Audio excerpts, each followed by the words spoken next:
Amados hermanos, amadas hermanas, muy buenas tardes para todos mis hermanos. Saludo de bienvenida para todos quienes se hacen presentes en la cátedra de hoy, domingo 17 de abril del 2022. Hoy es día 29 del mes 7 del año 111 de la nueva era. La bienvenida la damos en nombre de Elohim, nuestro Padre, y de los consejos superiores del gobierno del espiritismo.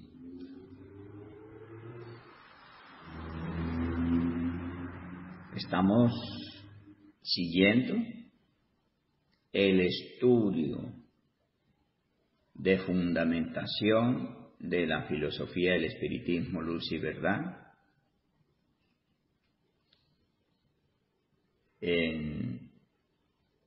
y con base a el texto del testamento secreto de Abraham, contrato de Dios y los hombres, que primero fue publicado en el Buscando a Dios, en el capítulo 14, también está en el Código de Amor Universal, tomo primero. Bueno, estos dos libros son de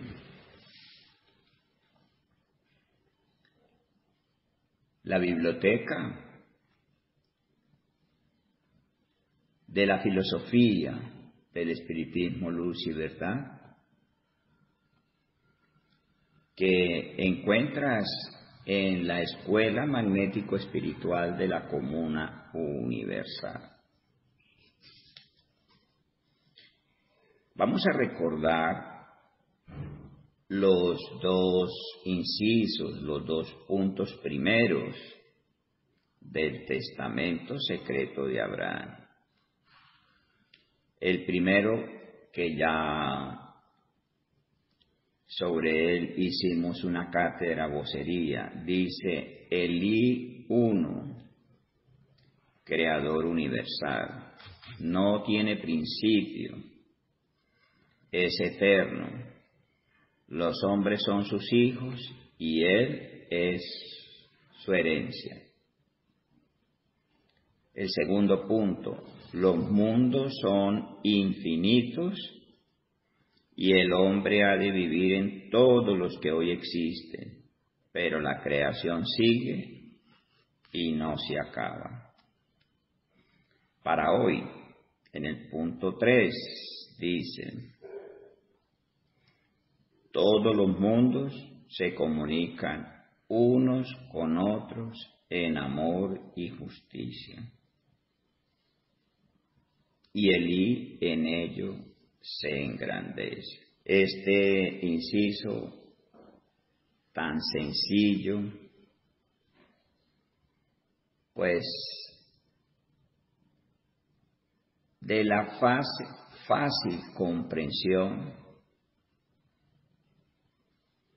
de todos quienes lo analizan de una manera desprejuiciada. Recuerden, mis hermanos, que el testamento fue dado hace 41 siglos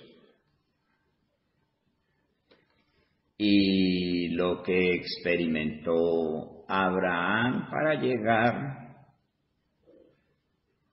a escribir este texto. Y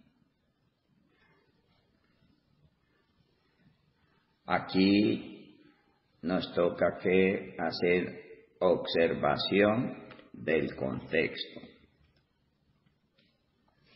en que esto se dio. Abraham, adulto, estaba organizada su vida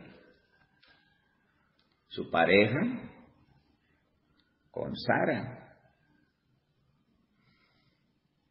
Y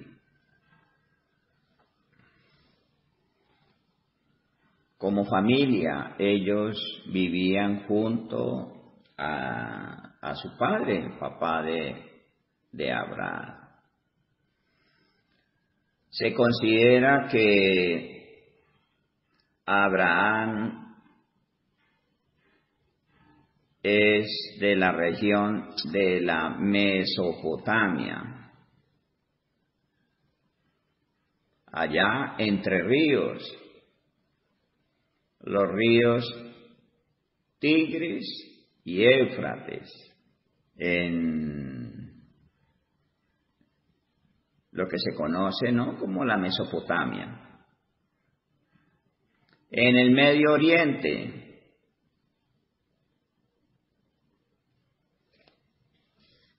y llevaba una vida de pastor normal y corriente. Decimos,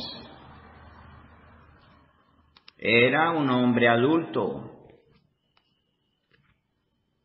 Nuestro hoy para nosotros,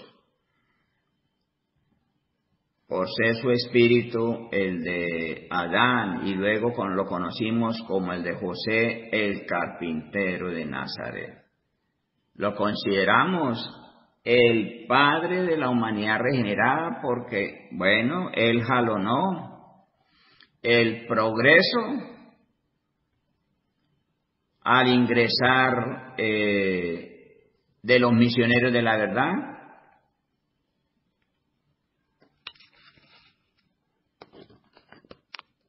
Como primero, con el bello espíritu que en su momento de Adán lo acompañó, Eva, la gran Eva, y estando con su padre en la Mesopotamia, ya pues, vivían en comunidad. ¿Para qué? Sí, lo hacían en esas épocas de pastores. La historia de Abraham, lo hemos dicho, tiene una descripción acorde a lo que históricamente pues podemos ver de él, ¿sí?, de una manera muy generalizada, ¿ya? La encontramos en el libro del Génesis, que tradicionalmente se atribuye a Moisés, de acuerdo a la influencia sobre la historia del pueblo de Israel, pues se considera el primer patriarca de los tres que se acepta en el judaísmo. De Abraham, entonces, específicamente, se dice que nació en Ur de Caldea, Sumeria, o bueno, todo eso es zona de influencia de la Mesopotamia. De su papá se conoce que era Taré. De los hijos conocidos de Abraham, es ahí donde se da esa historia. Cuando Abraham decide separarse de la casa de su papá,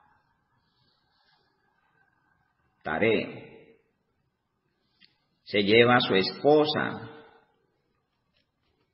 y lo vemos por allá que ingresa en una larga caminata, vean ustedes, a Egipto, Razones por las que era atractivo Egipto. Bueno, tenía desarrollada una economía agrícola poderosa por la influencia natural del río Nilo. Entonces todo lo que es la ribera del río Nilo es muy fértil, y se organizó un gobierno bastante fuerte allá en Egipto, en la que ya estaba constituido lo que se conoce como el faraón. Bien, a Abraham le permitieron ingresar a Egipto y desarrolló ahí su vida pastoril, etcétera. Pero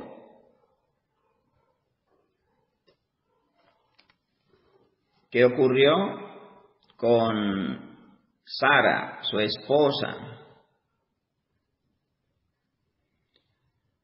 Le cayó bien a un egipcio y se lo mencionó al faraón, que había llegado de tierras lejanas una mujer muy bonita. Y para llegar ahí, bueno, en el Génesis nos hacen referencia que Abraham tenía desarrollada su mediunidad. Esto es una categoría muy importante de la filosofía del espiritismo, luz y verdad. La mediunidad es la que nos indica cómo, por intermedio de la sensibilidad de algunos espíritus humanos que la ganan tanto, que puede desarrollar un tipo de percepción que es espiritual. Y en Abraham la tenemos, o la tenemos referenciada así, como bien desarrollada. Y el espíritu que le hablaba, que luego lo conocemos, que era el de Gabriel, él era quien venía estimulándole la mediunidad en Abraham. Y por supuesto, entonces Abraham ganó tal sensibilidad que lo escuchaba. Y fue cuando le dijeron: vete de tu tierra y de tu parentela y de la casa de tu padre, a la tierra que te mostraré, y haré de ti una nación grande.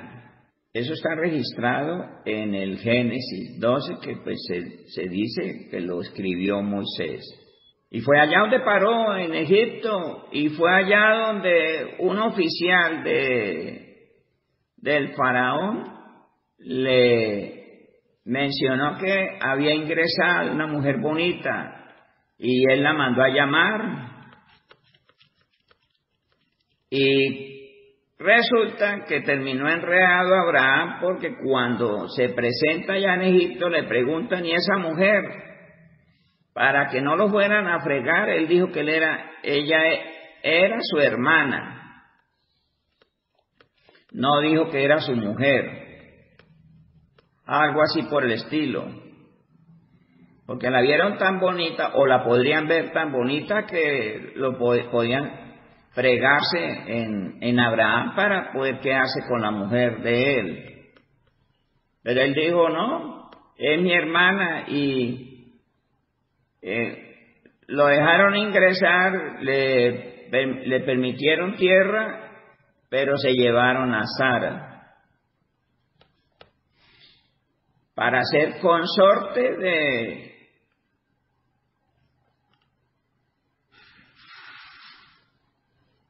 del faraón.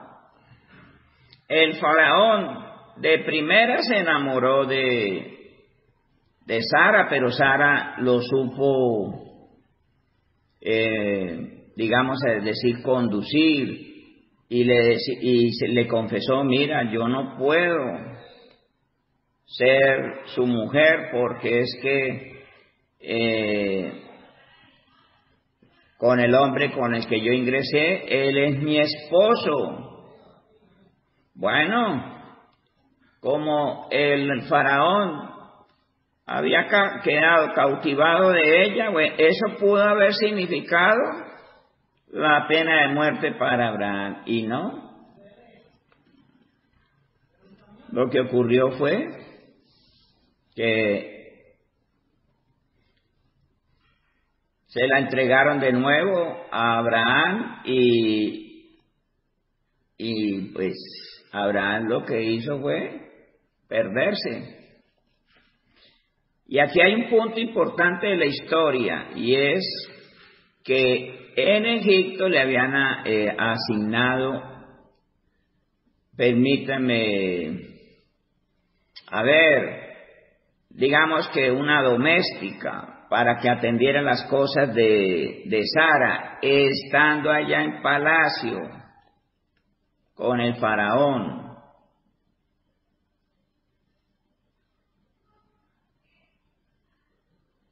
La chica se llama Agar y juega un papel importante en esta historia. Resulta que pasaba el tiempo y Abraham, o mejor, Sara, no tenía niños. Y Abraham se sentía, bueno, en esa época, tener mujer y no fecundarla era motivo de decepción y, bueno, en fin. Y para una mujer también era como una calamidad, digámoslo así, estar tanto tiempo con un hombre y que no pueda dar familia.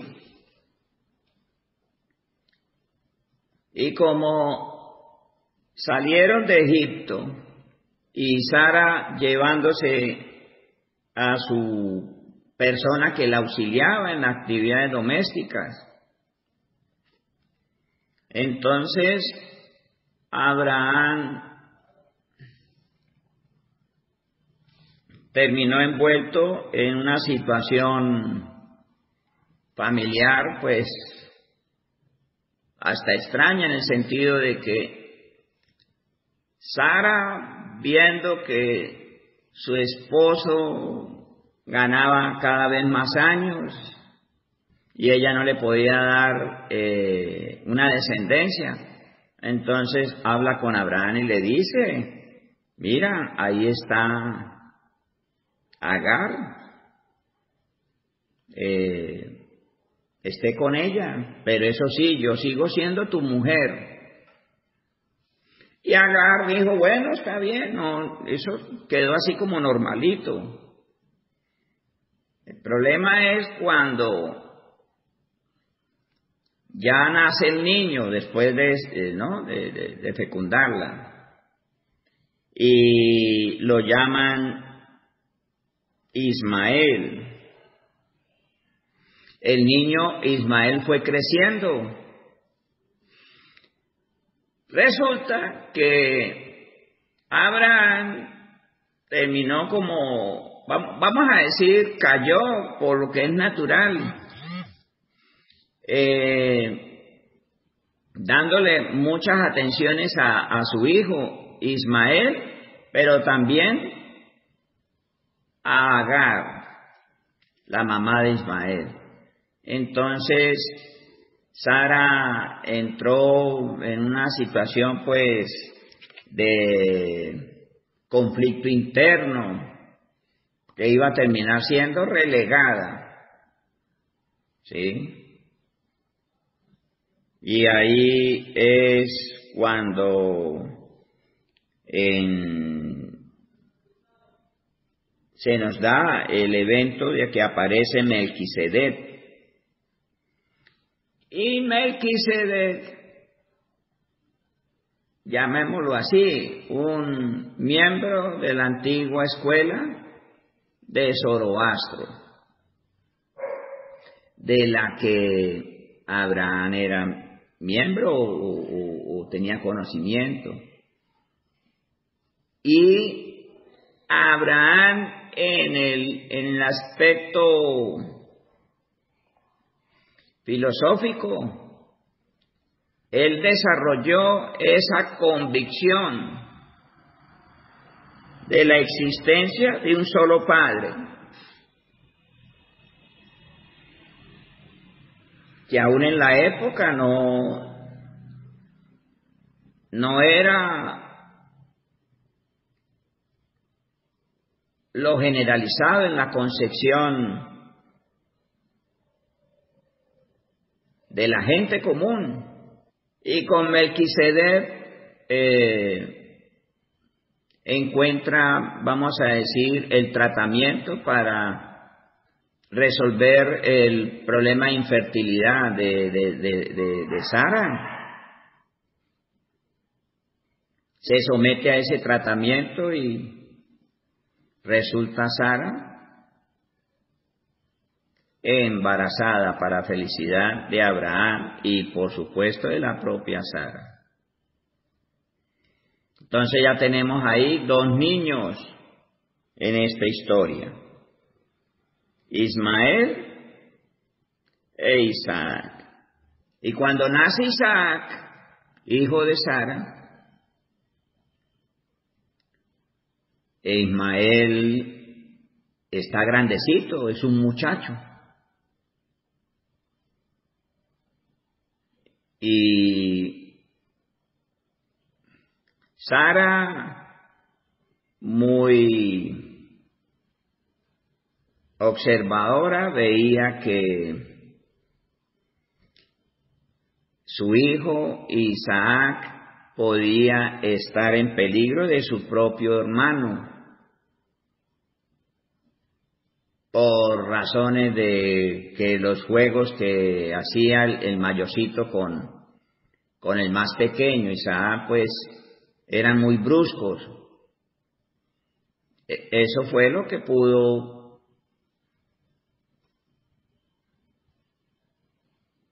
sentir, ver esta Sara, y se desarrolló también una competencia con Agar. Al final ocurre que Sara le dice a su esposo: no, esta situación se nos está complicando, hermano, y influye sobre Abraham para separarla digamos así, de la familia grande que se venía desarrollando ahí. Hay otros nombres que se mencionan que son hijos de Abraham: Simrán, Joksan, Medán, Madián, Isbac y Súa. Todos con una mujer que poco se menciona, ¿no? Cetura. Creó una familia numerosa. Se desarrollaron, vean ustedes, con el tiempo como pueblo. Y Abraham seguía teniendo experiencias medianímicas a través del Espíritu que ya mencionamos, Gabriel. Bueno, el espíritu de Gabriel en las cátedras vocerías, aun cuando estamos celebrando las Pascuas, nuestras Pascuas. Sobre todo la última que acabamos de dejar, la Pascua Máxima de la Verdad. Gabriel es uno de los 3 espíritus que constituyeron el tribunal permanente, esos 3 espíritus asignados por los consejos del Padre allá en Sion, para hacerle acompañamiento a los espíritus que renegaron de la ley en Neptuno y al llegar a la tierra no los mandaron solos, les asignaron a estos espíritus para que los observaran en su comportamiento. Como eran supremáticos en Neptuno, pues aquí la ley previsora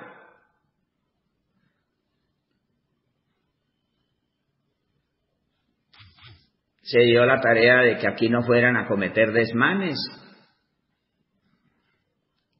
Pero ya sabemos el cuadro humano espiritual que vivieron los que renegaron de la ley en Neptuno aquí en la tierra. Resultaron perseguidos, los azotaron tanto que en cuestión de un siglo ya estaban arrepentidos de haber dejado Neptuno. ¿Qué acontece? Que el tribunal permanente, que pues el responsable, Gabriel, es quien básicamente está apoyando a los misioneros de la verdad cuando encarnaban. Y en Abraham encontramos evidencias de que ahí se registra muy activo el espíritu de Gabriel, que en la tierra nunca encarnó, pero estaba pendiente haciéndole acompañamiento y de avisor de los misioneros cuando ya en la etapa en que entraban en su edad que consideraran apropiada, desarrollaban la mediunidad en él y empezaba a actuar Gabriel. Bueno, hay una línea histórica que se desarrolla con el hijo mayorcito de Abraham, que está registrada también. Y poco se menciona. Ya algún día le haremos esa parte cuando lleguemos, por ejemplo, y aquí se mencionó, por supuesto, cuando se tocan los hechos de Mahoma, pero es en el siglo VII de la era cristiana. Para concentrarnos en la historia relacionada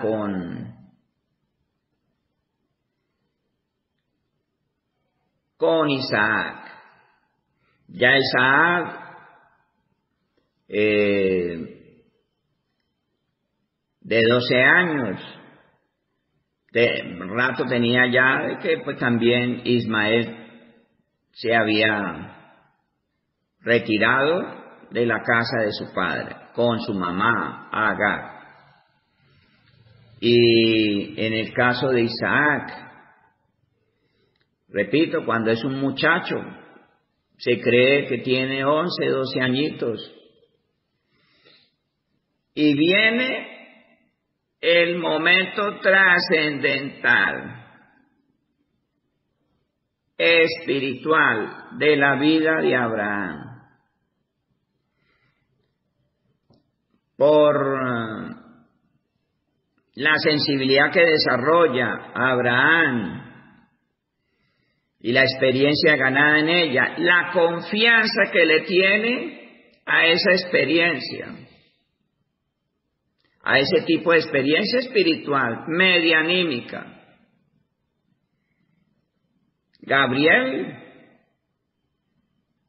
le dice, debes sacrificar a tu hijo. Delicado. Y Abraham entró en una situación, pues, imagínate, a prueba su fe. ¿Fe en quién? En el Supremo, de la cual lo concibió él al punto que desechó la ideología o la idolatría de su concepción espiritual. Y ahora, ¿para qué se tiene esa experiencia tan, digamos, tan fuerte? ¿Cómo así? Que mate a su hijo o lo sacrifique, sí. Bueno, hay que estar en las sandalias de Abraham para saber de qué trataba el asunto. Por favor. Y es ahí donde se entra en el punto donde encontramos una explicación que no está registrada en la historia, que se aduce a Moisés, que fue quien escribió el Génesis, de por qué espiritualmente le dicen a Abraham, sacrifique a su hijo.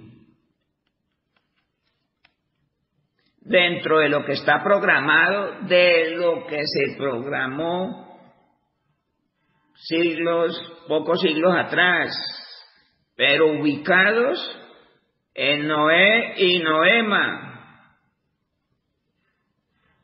cuando ahí se concentran en la familia de Noé y Noema, encarnaron todos los misioneros de la verdad, y en ese momento es donde conciben, después de un estudio, ¿no?, que la humanidad, la familia de este mundo se podía rescatar. Entiéndala como salvarla de regresar a un mundo primitivo en su último período.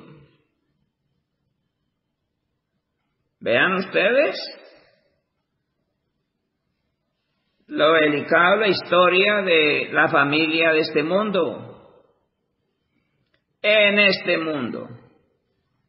Entonces ahí se hace una programación, y dentro de la programación está los hechos de Abraham, en la que y no está escrito, eso no quedó en la historia por razones de seguridad, de por qué a Abraham lo pusieron a experimentar esos eventos tan fuertes como decirle sacrifique a su hijo. En otras palabras, mátelo.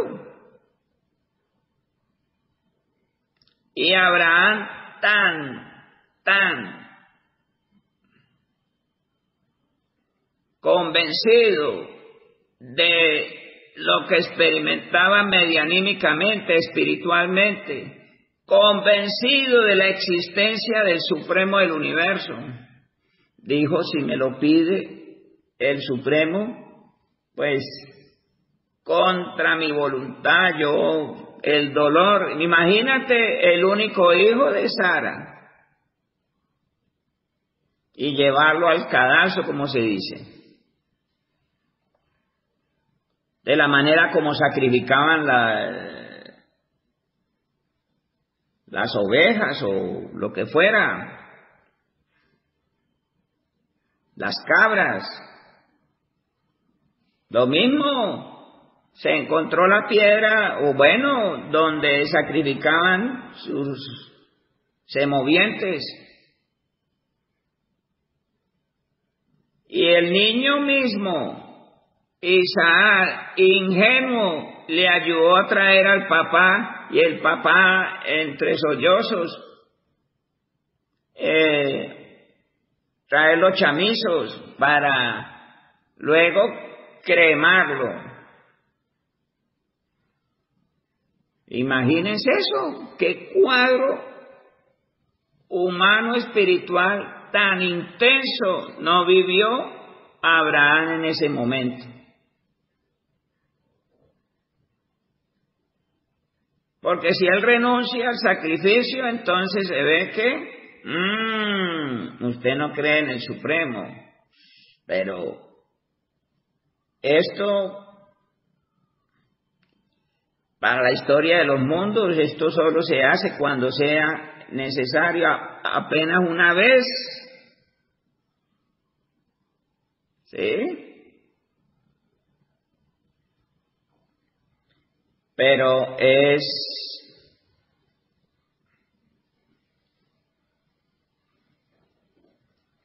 Gabriel cumpliendo, el espíritu de Gabriel, que también sufren, ¿no? Porque se ve este evento como, ¿no? Habría que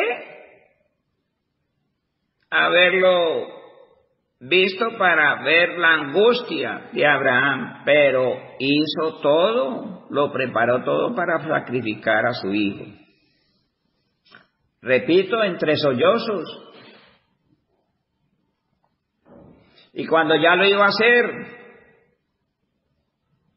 bueno, no le falló la mediunidad. Le dijeron, para, ya probaste tu fe. Y hasta ahí es donde nos lo escriben, de lo que se registró en ese momento. ¿Por qué Abraham lo llevaron a tener esa experiencia tan fuerte? Y la escuela magnético-espiritual de la Comuna Universal se lo explica. No otra escuela. No hay universidad en el planeta que te pueda explicar de manera original, a menos de que lo hayan tomado de nosotros como escuela,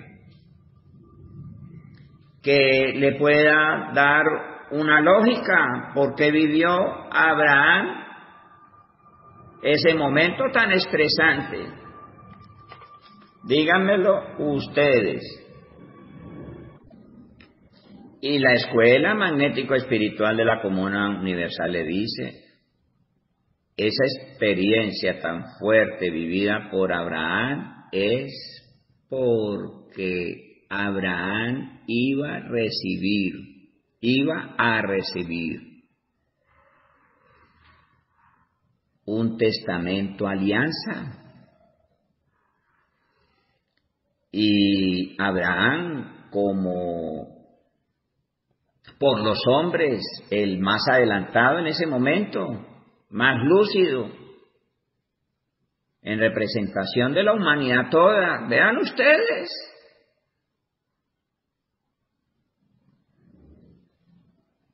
El Padre le da una aseguranza, un testimonio, una seguridad. Y Abraham dio el texto medianímicamente, ya en la época del juez de la tierra, 100 años atrás, digamos así, en frente de muchos testigos, el texto del testamento secreto de Abraham que nosotros estamos siguiendo. Entonces, a través de lo señalado hoy, destacamos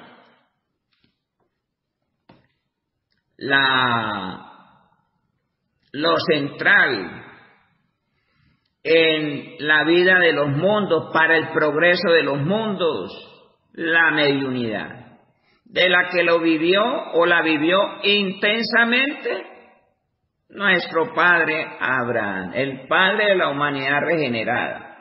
De otra forma no hubiera podido ser posible, porque esa información no era de los hijos de la tierra original. Es algo totalmente nuevo para el mundo en ese momento y quedó para la posteridad. ¿Dónde está el fundamento de la doctrina, la filosofía del espiritismo, luz y verdad? Desde el punto de vista, digámoslo así, teórico, está en este texto que estamos profundizando. La existencia de la vida espiritual. Y si en la última cátedra vocería sobre este estudio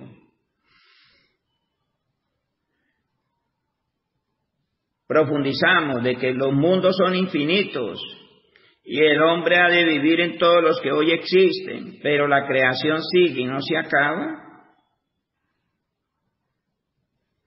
el testamento de Abraham nos dice, bueno, sí existen innumerables mundos en el universo y todos se comunican unos con otros en amor y en justicia. Cuando se dice en amor, por razones de afinidad. Cuando se dice en justicia, está lo que vivió Abraham, una comunicación en la que Elohim nuestro Padre, a través de uno de sus hijos adelantados en representación de la humanidad, bueno, establece una alianza con los hombres.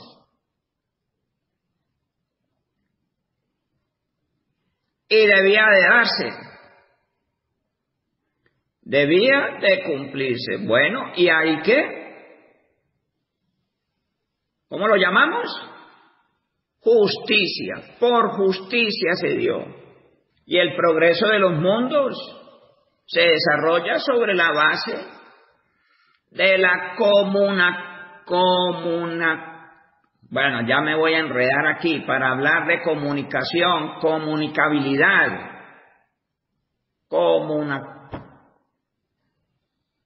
de comunicación. Bueno, mis hermanos ya escucharon comunicabilidad. La comunicabilidad entre los mundos. Cuando decimos comunicabilidad, es ya la comunicación que se hace entre los mundos por razones gubernativas. ¿Y las razones gubernativas dónde radican? En el espiritismo, luz y verdad, como gobierno del universo. Por razones gubernativas es que se comunican los mundos unos con otros. En amor y justicia. Pero dicen ustedes, esperen, nosotros pasamos por el estudio del conócete a ti mismo. Una pregunta, ¿y qué pasa si no hay humanidad en ese mundo? Porque se prepara.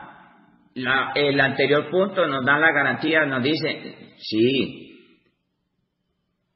el hombre ha de vivir en todos los que hoy existen, pero antes de que vivan,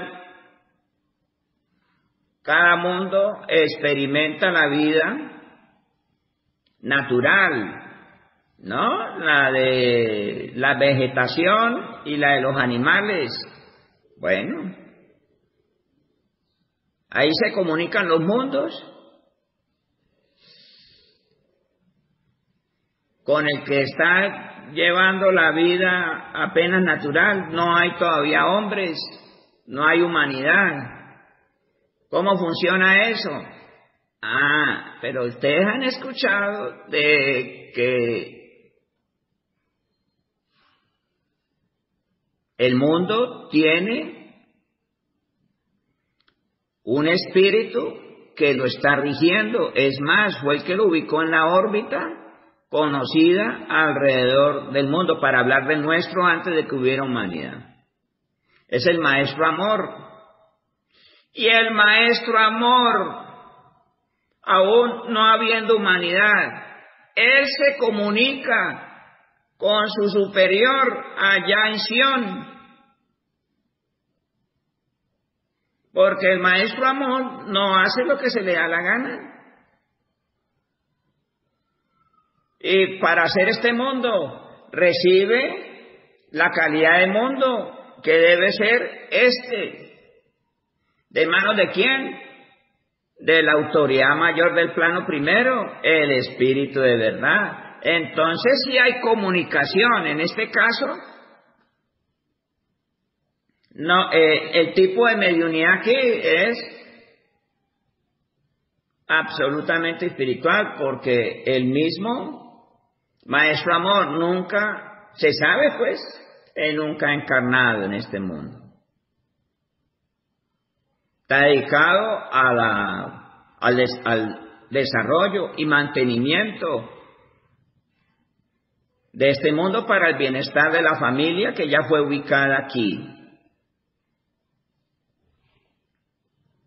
Entonces, si hay comunicabilidad entre Sion y este mundo, entre el Espíritu de verdad y el Maestro Amor, para indicarle, bueno, qué debe contener este mundo para sostener la vida humana, de acuerdo al grado espiritual que traen y del que han de desarrollar en este mundo, como mundo de expiación. Así que es absolutamente necesario que todos los mundos se comuniquen unos con otros, por razones gubernativas, por amor o por justicia cuando se cumple, que se tiene que dar la comunicación. Y lo vivieron intensamente los misioneros cuando encarnaban y ya en la edad que debían desarrollar su mediunidad, por lo general en su etapa adulta. Bueno, ahí lo ponen a experimentar la mediunidad, por afinidad o por justicia. Yo debo, en este caso, y no pido disculpas por eso, de hablar en primera persona lo que yo viví con mi amada Marta Cecilia. 1985, ya estamos en el 2022, vean la cantidad de años que han pasado. Me dicen a mí, desencarnó Marta Cecilia, y a los 3 días empecé yo a escucharla por teléfono. Yo entré en mis propias contradicciones internas. ¿Cómo así que ella había desencarnado tan reciente, allí? Recién inhumada, allá en su tierra. Y que yo ya la escuchara. Bueno, como yo no la vi en el féretro, y ahí también hubo un aspecto espiritual, cuando en vida, materialmente, la hermana Marta Cecilia me dice, estoy muy triste, y yo le dije, ¿y por qué? Pues lo que pasa es que tuvo un sueño. Cuénteme. Que yo me vi, me dice ella, yo me vi en la sala de velación y me percaté de que ¿a quién estaban velando? Y era yo misma.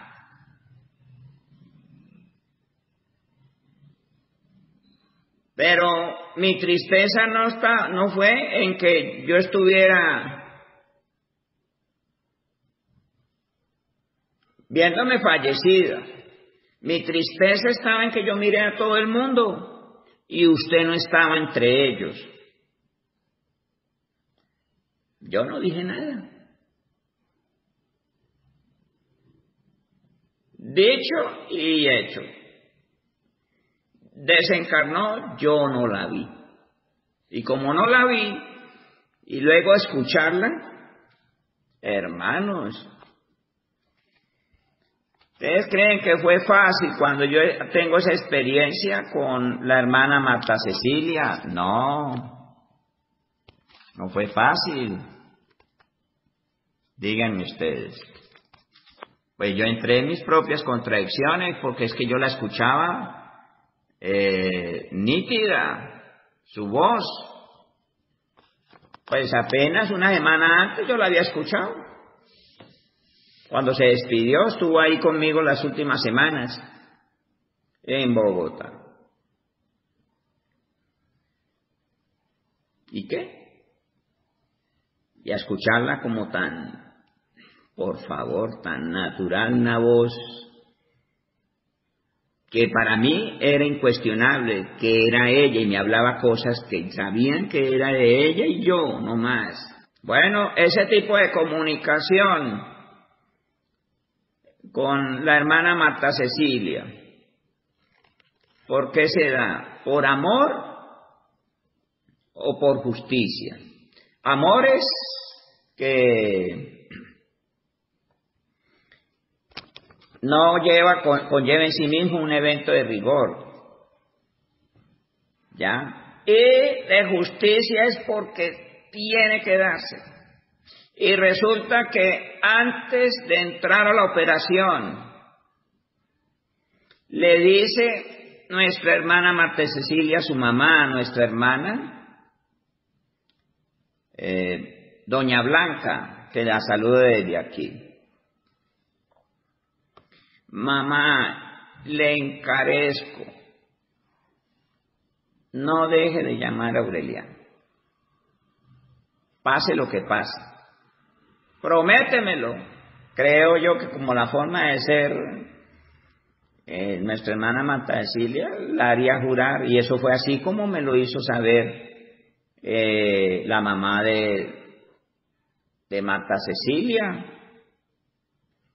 Igual le cumplió, se comunicó conmigo y resulta que yo escuchaba perfectamente a nuestra hermana Marta Cecilia y la hermana Blanca no escuchaba nada, aún teniendo pegado el auricular a la oreja.